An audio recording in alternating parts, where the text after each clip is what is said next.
Halo pemirsa, senang sekali hari ini kita bisa bersua dalam acara Wakil Rakyat Bicara Sawit bersama saya, Marlina Irdayanti. Indonesia sudah menjadi produsen minyak kelapa sawit nomor 1 di dunia sejak tahun 2006. Pada tahun 2021, produksi minyak sawit Indonesia mencapai 44,5 juta ton. Komoditas kelapa sawit memenuhi kriteria sebagai industri unggulan dan pantas untuk dikembangkan lebih besar lagi, mulai dari hulu hingga ke hilir. Program hilirisasi industri kelapa sawit adalah salah satu yang perlu didorong agar Indonesia memperoleh nilai tambah yang lebih besar dari komoditas kelapa sawit. Lantas seperti apa pentingnya hilirisasi industri kelapa sawit bagi Indonesia? Kita akan membahasnya dalam acara Wakil Rakyat Bicara Sawit bersama dengan anggota Komisi 4 DPR RI, Ibu Emma Umiyatul Husna. Selamat malam Ibu Emma. Selamat malam. Halo Ibu, apa kabar Bu Emma? Alhamdulillah baik, sehat. Ya, baik Bu Emma. Bu Emma, ini Indonesia sudah menjadi produsen CPO terbesar di dunia ya Bu. Kita sama-sama tahu bahwa sejak tahun 2006. Nah, melihat perkembangan tersebut Bu, bagaimana Ibu melihat peluang hilirisasi kelapa sawit Indonesia ini Bu? Oke, industri kelapa sawit memenuhi kriteria sebagai industri unggulan yang pantas untuk dikembangkan lebih luas lagi, dari hulu hingga ke hilir. Hal itu dikarenakan kelapa sawit merupakan tanaman penghasil minyak nabati tertinggi dibandingkan tanaman penghasil minyak yang lain. Memiliki kemampuan menghasilkan minyak nabati yang banyak dibutuhkan oleh sektor industri pengolahan.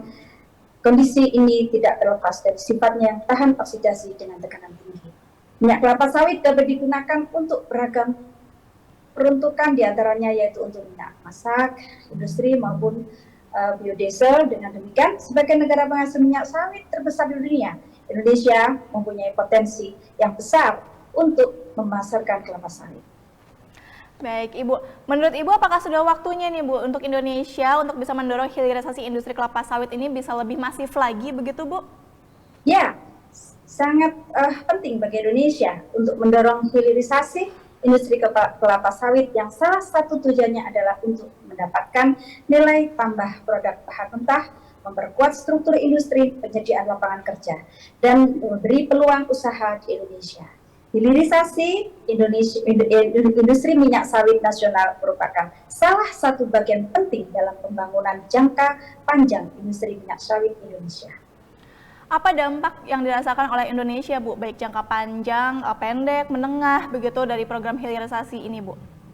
Dampak jangka pendek, menengah maupun panjang, kebijakan ini akan mengurangi defisit perdagangan sektor industri serta mengurangi defisit neraca transaksi berjalan.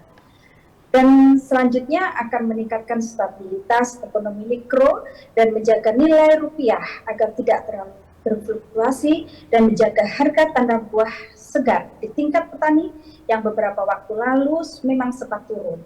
Oke, Ibu, untuk mendorong percepatan hilirisasi kelapa sawit ini tentunya ada tantangan yang akan didapatkan oleh Indonesia. Apa tantangannya menurut Ibu? Ya, ada anggapan bahwa tingkat pengembalian investasi pada industri hilir kelapa sawit relatif lebih kecil dibandingkan dengan industri hulu. Margin keuntungan di sektor hulu atau dengan menggarap perkebunan kelapa sawit dinilai lebih tinggi dibandingkan dengan margin keuntungan di sektor hilir, sehingga tingkat pengembangan investasi di sektor hulu lebih cepat dibandingkan dengan di sektor hilir.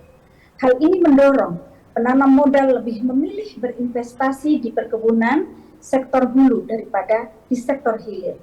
Baik, Ibu, harapan Ibu terhadap pemerintah dalam rangka mendorong hilirisasi kelapa sawit ini apa Bu?